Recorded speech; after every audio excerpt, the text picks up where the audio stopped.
नमस्कार, स्वागत है आप सभी का न्यूज 18 राजस्थान पर। मैं हूं आपके साथ हेमंत कुमार। शाम के 7 बज रहे हैं, वक्त हो चला है आपके पसंदीदा बुलेटिन मारो राजस्थान का। प्रदेश और देश की महत्वपूर्ण खबरों पर एक एक करके नजर डालेंगे, लेकिन शुरुआत इस वक्त की सबसे बड़ी खबर के साथ। कोटा से बड़ी खबर मिल रही है, जहां पर कांग्रेस के नेता अमीन पठान को गिरफ्तार किया गया। इसके बाद उन्हें कोर्ट में पेश किया गया। कोर्ट ने न्यायिक हिरासत में जेल भेजने के आदेश दिए हैं। प्रदेश कांग्रेस के महासचिव अमीन पठान गिरफ्तार कर लिए गए और इसके बाद उन्हें कोर्ट की तरफ से न्यायिक हिरासत में जेल भेजने के आदेश दिए गए। मजिस्ट्रेट ने जेल भेजने के आदेश दिए। जमानत याचिका पर कल फिर से सुनवाई होगी। आज कोर्ट ने जमानत नहीं दी। अमीन पठान की रात आज सेंट्रल जेल में गुजरेगी। कल वन विभाग की शिकायत पर कार्रवाई की गई। अमीन पठान पर राजकार्य में बाधा डालने का यह मुकदमा, जिसमें अमीन पठान की गिरफ्तारी की गई है। मजिस्ट्रेट आवाज से पठान को जेल ले जाया गया है। भारी तादाद में उनके समर्थक जेल के बाहर पहुंचते हुए नजर आए और हाल ही में बीजेपी से कांग्रेस में अमीन पठान आए हैं। कांग्रेस नेता अमीन पठान की गिरफ्तारी के बाद अमीन पठान को कोर्ट ने न्यायिक अभिरक्षा में जेल भेजने के आदेश दिए हैं। कल उनकी जमानत याचिका को लेकर के सुनवाई होगी। आज रविवार का दिन है, जहां पर मजिस्ट्रेट के आवाज पर अमीन पठान को पुलिस ने गिरफ्तार करने के बाद पेश किया था।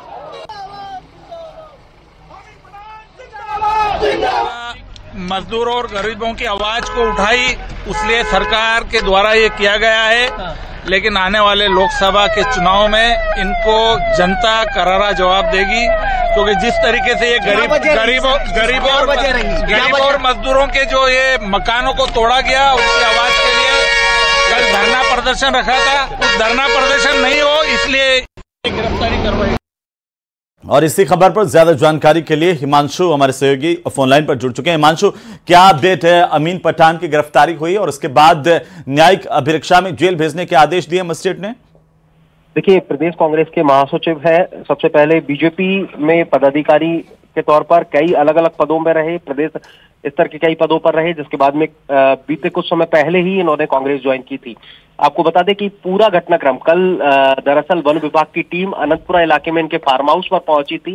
किसी तरह की शिकायतें थी, जिस दौरान जब वहां पर रेंजर पहुंचे, वन विभाग के अधिकारी पहुंचे, तो वन विभाग के अधिकारियों के साथ में बदसलूकी और राजकार्य में बाधा की जो शिकायत है, वो अमीन पठान, उनकी पत्नी और अन्य जो समर्थक है, कुल मिलाकर के 15 लोगों के खिलाफ इस तरह की जो शिकायत है, वो अनंतपुरा थाने के अंदर वन विभाग के अधिकारियों की तरफ से दी गई थी, जिस पर यह मामला दर्ज किया गया था। इसके साथ ही अमीन पठान ने कल यानी सोमवार को जिला कलेक्ट्रेट पर बड़े पैमाने पर अपने समर्थकों के साथ इस घटना के विरोध में, यानी मामला दर्ज होने के विरोध में बड़े तादाद में समर्थकों के साथ में धरना प्रदर्शन की चेतावनी दी थी। जिसके बाद में अनंतपुरा थाना पुलिस अमीन पठान के आवास पर पहुंची। अमीन पठान को डिटेन किया गया। मजिस्ट्रेट, चूंकि आज रविवार था, तो मजिस्ट्रेट के आवास पर पेश किया गया और फिलहाल उन्हें न्यायिक अभिरक्षा में भेजा गया है। किन धाराओं में यह मुकदमा दर्ज हुआ है? देखिए, राज्य कार्य में जो बाधा, जैसा कि मैंने आपको बताया, क्योंकि वन विभाग के जो अधिकारी हैं वो मौके पर पहुंचे थे और ऐसे में उन्हें उनकी कार्रवाई नहीं करने दी गई, उन्हें उनकी कार्रवाई से रोका गया। इसी बात को लेकर के राजकार्य में बाधा डालने की धाराओं में मामला दर्ज करने के साथ में अनंतपुरा थाने में मामला दर्ज किया गया था। और चूंकि राजकार्य में बाधा डालना एक बेहद गंभीर तौर पर माना जाता है और इसी धारा के तहत उन्हें गिरफ्तार किया गया। गिरफ्तार करने के बाद बिल्कुल हिमांशु, चलिए बहुत शुक्रिया तमाम जानकारी के लिए। लगातार नजर बनाए रखिए, अपडेट हम आपसे लेते रहेंगे। और अब बात यूडीएच मंत्री खर्रा की, क्योंकि जलदाय विभाग के महाभ्रष्टाचार केस में शहरी विकास और आवासन मंत्री जाबर सिंह खर्रा की मुश्किलें बढ़ गई हैं। आपको बता दें कि एसीबी विशेष कोर्ट ने पाइप खरीदी घोटाले में मंत्री जाबर सिंह खर्रा और अन्य के खिलाफ भ्रष्टाचार के मामले को प्रमाणित मान लिया है। इसी पर यह खास रिपोर्ट है। मुश्किल में मंत्री खर्रा, भ्रष्टाचार केस में आरोप तय। अब आगे क्या होगा?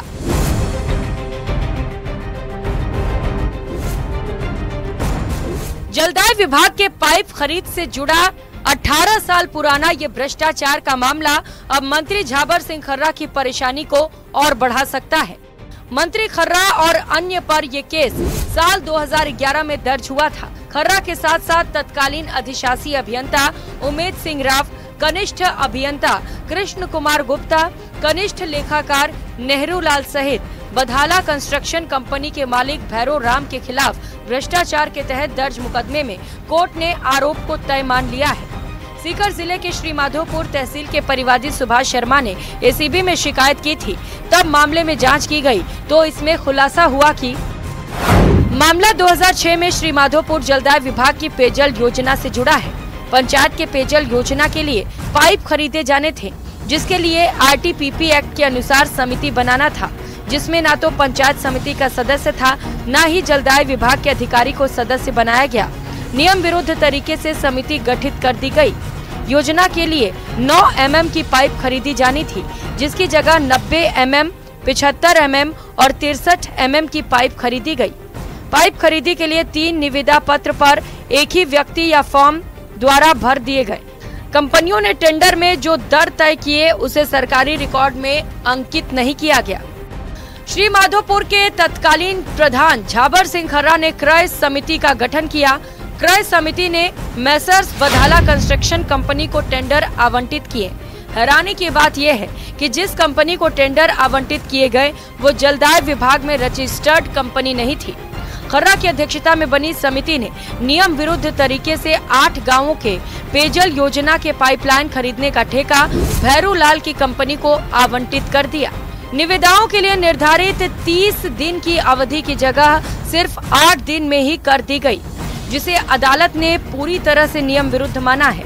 एसीबी की कोर्ट में पेश की गई रिपोर्ट में खुलासा हुआ कि टेंडर प्रक्रिया और खरीदी प्रक्रिया में भी भारी अनियमितताएं बरती गई हैं। अब देखना होगा कि इस मामले में आगे क्या होगा। जयपुर से संवाददाता राकेश शर्मा की रिपोर्ट। तो वहीं लोकसभा चुनाव से पहले बीजेपी ने बड़ा दांव चल दिया। जाटलैंड की सियासत को साधने के लिए बीजेपी ने जो दांव चला वो विपक्ष पर कितना भारी पड़ेगा, ये खास रिपोर्ट देखिए।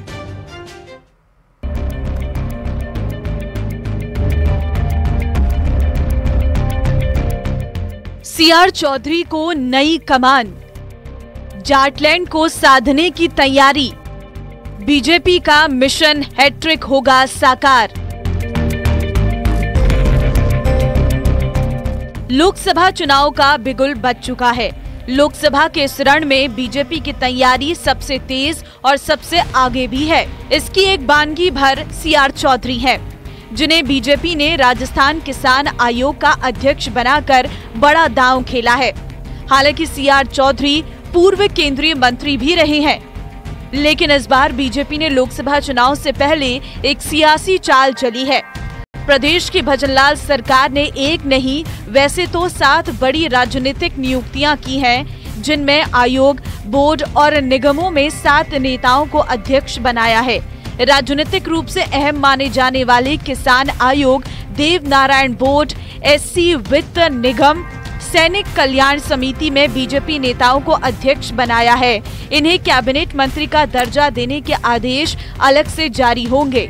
किसान आयोग अध्यक्ष पद पर सीआर चौधरी को नियुक्ति देकर जाट वर्ग को मैसेज देने का प्रयास भी किया गया है। देखिएगा, पार्टी शीर्ष नेतृत्व जब भी किसी भी जिम्मेदारी देता है तो उसको ये पूरा विश्वास होता है जिसको हम जिम्मेदारी दे रहे हैं वो बखूबी निभाएगा और निभाने की कोशिश करेगा। सीआर चौधरी को सामने रखकर बीजेपी ने इस बार जाटलैंड की सियासी जमीन को और भी मजबूत करने की दिशा में कदम बढ़ाया है। बीजेपी का इस सीट पर सियासी गणित अधिक मजबूत नहीं रहा, लेकिन इस बार जाटलैंड को साधने के लिए बीजेपी ने बड़ी तैयारी की है और सीआर चौधरी को किसान आयोग का अध्यक्ष बनाना उसी दिशा में उठाया गया बीजेपी का एक मजबूत कदम है। किसानों के लिए नए प्रोग्राम्स, प्रोजेक्ट्स, स्कीम्स क्या ला सकते हैं जिससे कि किसान को क्या मेनली उसको चाहिए, मेरी फसल का अच्छा तो दाम मिले और अच्छी चीज़ हमें चाहे बीज के रूप में मिले, इम्प्लीमेंट्स के रूप में मिले और वो अच्छे मिल जाएं तो कम समय में ज़्यादा पैदा कैसे लिया जा सकता, that is the main target of the farmer. BJP ने इस बार पूरा फोकस उस बेल्ट पर किया है जहां वो सबसे ज्यादा कमजोर थी। उसी क्षेत्र को साधने के लिए नई प्रयोग किए गए हैं। ज्योति मिर्धा, विजयपाल मिर्धा, रिचपाल मिर्धा को अपने पाले में लाकर बीजेपी ने जाटलैंड में बड़ी सेंध लगाई है और उसी में एक और इजाफा किया है। क्या बीजेपी का ये दांव जाटलैंड को साथ पाएगा? क्योंकि जाट बेल्ट में किसानों की तादाद अधिक है। ऐसे में CR चौधरी को भी किसान आयोग का अध्यक्ष बनाया गया है ताकि किसानों के साथ ही एक और बड़े वर्ग को साधा जा सके। हम ये बताना चाहेंगे कि मोदी सरकार ने किसानों के लिए किया है, किसानों को समर्पित है। किसान का अनाज जो है कैसे ज़्यादा भाव में बिके, किसान की पैदावार बढ़े, जैविक खेती की ओर ध्यान दे, उन्हीं बातों को हम किसान तक पहुंचाएंगे कि आपके भारतीय जनता पार्टी किसान हितैषी पार्टी। इस बड़े वर्ग पर कभी कांग्रेस का एक तरफा राज हुआ करता था, लेकिन समय के साथ सब बदल गया है। अब बीजेपी ने उस इलाके को भी साध लिया है जहां कभी बीजेपी का खाता भी नहीं खुलता था। ऐसे में इस बार का चुनाव बड़ा ही दिलचस्प होने वाला है, खासकर जाटलैंड में। Bureau report, news 18 Rajasthan.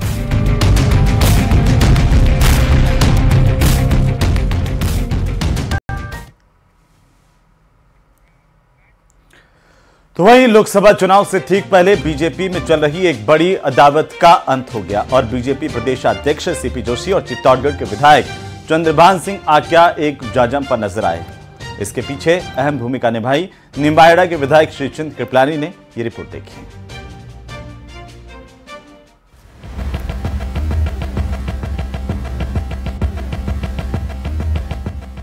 खत्म हुई बगावत, अदावत का अंत, दोनों के दिल मिले, खत्म हुआ द्वेष। चुनाव से पहले एकता का संदेश।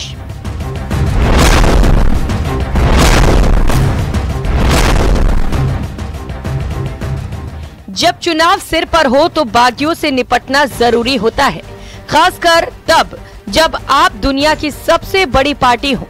ऐसा ही कुछ प्रदेश की सियासत में भी हुआ जब लंबे समय से बीजेपी प्रदेश अध्यक्ष सीपी जोशी और चित्तौड़गढ़ विधायक चंद्रभान आक्या की अदावत का अंत हुआ। चित्तौड़गढ़ सांसद सीपी जोशी और विधायक चंद्रभान सिंह आक्या के बीच कई सालों से राजनीतिक मनमुटाव चल रहा था। हालांकि दोनों के बीच चल रहा कोल्ड वॉर अब खत्म हो गया है। बता दें, विधानसभा चुनाव में चित्तौड़गढ़ सीट से टिकट काटे जाने के बाद आक्या ने बगावत कर दी थी और टिकट काटने का आरोप सीपी जोशी पर लगाया था। विधायक चंद्रभान सिंह आक्या ने निर्दलीय चुनाव लड़ा और जीते भी। वहीं बीजेपी प्रत्याशी नरपत सिंह राजवी की जमानत जब्त हो गई थी। इसी के बाद से पार्टी पदाधिकारियों को चित्तौड़गढ़ में बिखराव की चिंता सताने लगी। इधर बीजेपी ने लोकसभा चुनाव के लिए सीपी जोशी को अपना उम्मीदवार बनाया तो उधर विधायक आक्या भी अपने करीबी को मैदान में उतारने की तैयारी करने लगे। तो वहीं कांग्रेस ने कटावर नेता उदयलाल आंजना को अपना प्रत्याशी घोषित कर दिया, जिससे बीजेपी आलाकमान की चिंताएं और बढ़ गई।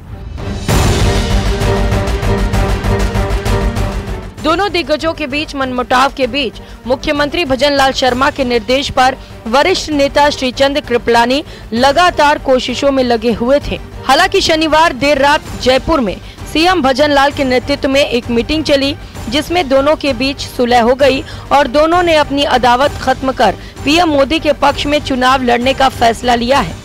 चंद्रभान सिंह अब पूरी तरह से बीजेपी को समर्थन देने के लिए राजी हो गए हैं।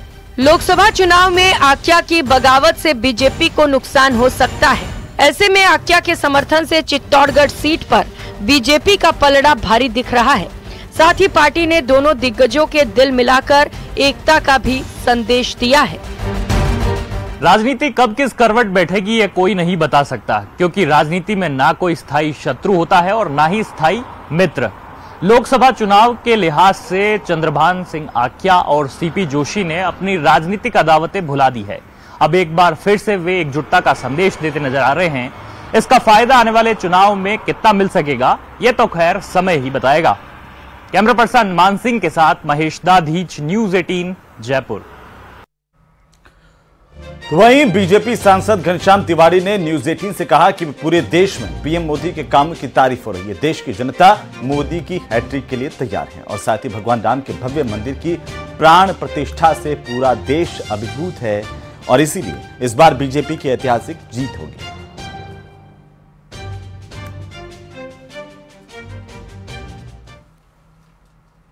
देखिए, वोट मांगने का और वोट देने का दो प्रक्रिया अलग अलग है।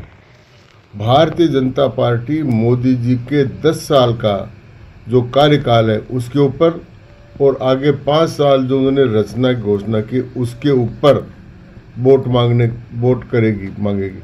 लेकिन जो जनता है वो 22 जनवरी के बाद में इस मुद्दे पर आ गई है कि वो राम मंदिर और जय श्री राम के नारों के साथ उसमें उत्साह पैदा होता है। तो वहीं लोकसभा चुनावों की तारीखों का ऐलान हो चुका है और पार्टियों ने चुनावी तैयारियों में जी जान झोंक दी है। न्यूज 18 से खास बातचीत करते हुए कैबिनेट मंत्री डॉक्टर किरोड़ीलाल मीणा ने कहा कि राजस्थान में बीजेपी सभी 25 सीटें जीतेंगी, साथ ही देश में एनडीए की 400 से पार सीटें आएंगी और एक बार फिर से बीजेपी की सरकार बनेगी।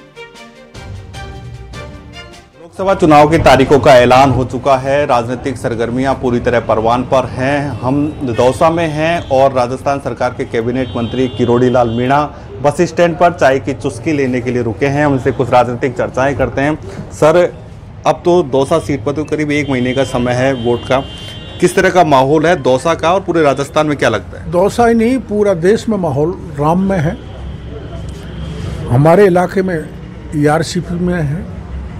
देश में CA और जो राष्ट्रीय मुद्दे जैसे राम मंदिर है, धारा 370 है, इनका जो तोहफा देश को नरेंद्र मोदी जी ने दिया है उसकी लहर सर्वत्र देश में चल रही है। और तो यूं तो प्रदेश में 25 लोकसभा की सीटें हैं, लेकिन कुछ सीटें ऐसी हैं जहां पर सभी की निगाहें टिकी हुई है। इस खास रिपोर्ट में आप देखिए 8 ऐसी हॉट सीट जिनकी चर्चाएं तेज हैं।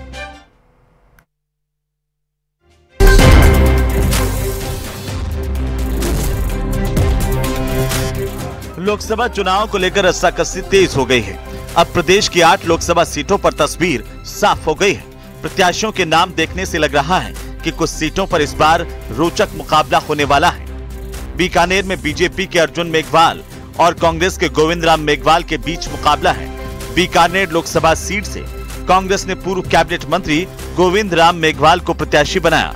हालांकि मेघवाल हाल ही में हुए विधानसभा के चुनाव में हार का सामना कर चुके हैं, जबकि बीजेपी की ओर से बीकानेर से केंद्रीय मंत्री अर्जुन राम मेघवाल चुनावी मैदान में हैं। अर्जुन मेघवाल मोदी के साथ राम लहर पर भी सवार हैं। सामान्य के साथ SC और OBC वोट बैंक पर बीजेपी की मजबूत पकड़ है। जाट मतदाता दोनों ही पार्टियों के लिए निर्णायक है। जिधर जाट गए माना जा रहा है कि उस पार्टी का ही पलड़ा भारी रह सकता है। तो चूरू में देवेंद्र झाझड़िया बीजेपी के प्रत्याशी हैं और उनके सामने कांग्रेस की तरफ से राहुल कसवा हैं। देवेंद्र झाझड़िया खेल के पुराने और राजनीति के नए खिलाड़ी हैं। बीजेपी से टिकट पाने से वंचित राहुल कसवा कांग्रेस में चले गए। इस बार राहुल को मोदी के साथ राम लहर का भी सामना करना पड़ेगा, पर उनके पास जाट, SC और मुस्लिम समुदाय को साध कर चुनावी वैतरणी पार करने का विकल्प है। वहीं अलवर में बीजेपी के भूपेंद्र यादव और कांग्रेस के ललित यादव के बीच सीधा मुकाबला है। अलवर लोकसभा सीट से कांग्रेस ने ललित यादव को चुनावी मैदान में उतारा है। ललित यादव राजस्थान विश्वविद्यालय के पूर्व छात्र संघ महासचिव हैं और वर्तमान में जिले की मुंडावर विधानसभा सीट से कांग्रेस के विधायक हैं। बीजेपी ने अलवर से केंद्रीय मंत्री भूपेंद्र यादव को प्रत्याशी बनाया है। भरतपुर में बीजेपी के प्रत्याशी राम स्वरूप कोली और कांग्रेस की प्रत्याशी संजना जाटव के बीच टक्कर है। बीजेपी ने भरतपुर में पूर्व सांसद राम स्वरूप कोली पर दांव खेला है, जबकि कांग्रेस ने यहां जाटव कार्ड खेला है। जाटव SC और मुस्लिम मतों का ध्रुवीकरण कर कांग्रेस बीजेपी पर भारी पड़ने की दिशा में काम कर रही है, पर कांग्रेस के पास ना तो संगठन मजबूत है और न ही नेताओं में एकजुटता है। वहीं मारवाड़ के जोधपुर में बीजेपी के केंद्रीय मंत्री गजेंद्र सिंह शेखावत प्रत्याशी हैं, तो उनके सामने कांग्रेस पार्टी की तरफ से करण सिंह उचियारडा को उतारा गया है। पीएम मोदी के नजदीकी और देश के जल शक्ति मंत्री गजेंद्र सिंह शेखावत तीसरी बार चुनावी मैदान में हैं। करण सिंह गजेंद्र सिंह की एंटी इनकम्बेंसी का फायदा उठाकर उनके विजयी रथ को रोकना चाहते हैं। जालोर सिरोही सीट पर बीजेपी ने इस बार लुम्बाराम चौधरी को प्रत्याशी बनाया है, तो वहीं कांग्रेस की तरफ से वैभव गहलोत मैदान में है। बीजेपी ने 3 बार के सांसद देवजी पटेल के बदले पार्टी के वरिष्ठ कार्यकर्ता लुम्बाराम चौधरी पर दांव खेला है। लुम्बाराम कार्यकर्ताओं में पुराने हैं, पर उन्हें इतने बड़े चुनाव का ज्यादा तजुर्बा नहीं है। उनके सामने वैभव गहलोत अपने पिता अशोक गहलोत के राजनीतिक तजुर्बे के दम पर इस लोकसभा सीट को फतेह करने का ख्वाब देख रहे हैं। वहीं उदयपुर में बीजेपी के मन्नालाल रावत और कांग्रेस के ताराचंद मीणा के बीच मुकाबला होगा। बीजेपी ने उदयपुर सांसद अर्जुन मीणा का टिकट काटकर परिवहन अधिकारी मन्नालाल को मैदान में उतारा। मन्नालाल प्रतापगढ़ जिले के रहने वाले हैं, तो कांग्रेस उम्मीदवार ताराचंद मीणा पाली जिले के रहने वाले हैं। ताराचंद मीणा उदयपुर के जिला कलेक्टर भी रह चुके हैं। दोनों ही बाहरी हैं, पर दोनों की पोस्टिंग उदयपुर में रही है, इसीलिए इलाकों में दोनों के परिचित हैं। एसटी के साथ सामान्य और दलित मतदाता यहाँ निर्णायक है। वहीं चित्तौड़गढ़ सीट पर बीजेपी के सीपी जोशी के सामने कांग्रेस ने उदयलाल आंजना को उतारा है। सीपी जोशी को भीतर घात का खतरा है, पर मेवाड़ में सीपी की सक्रियता और लोगों के बीच सहज उपलब्धता से सीपी अभी भी अपने विरोधियों से आगे हैं। उदयलाल आंजना पूर्व मंत्री हैं, इस इलाके से जाने पहचाने चेहरे हैं, पूर्व में सांसद रह चुके हैं, पर मोदी के साथ राम लहर आंजना पर भारी पड़ सकती है। राजपूत, ब्राह्मण, एससी और जाट मतदाता यहाँ पर निर्णायक हैं। बीजेपी ने इस बार 400 पार का मिशन रखा है और अपने मेगा प्लान को अमली जामा पहनाने में पार्टी जोर शोर से लगी हुई है, जबकि कांग्रेस खाता खोलने में दिलो जान से भिड़ी हुई है। 8 सीटों पर उम्मीदवार आमने सामने है, मगर अब भी 17 सीटों पर इंतजार बाकी है। देखना यही है कि कांग्रेस और बीजेपी के योद्धा इस बार किस पर कैसे भारी पड़ने की कोशिश करते हैं। कैमरा पर्सन शेर सिंह के साथ बाबूलाल धायल, न्यूज़ 18 जयपुर।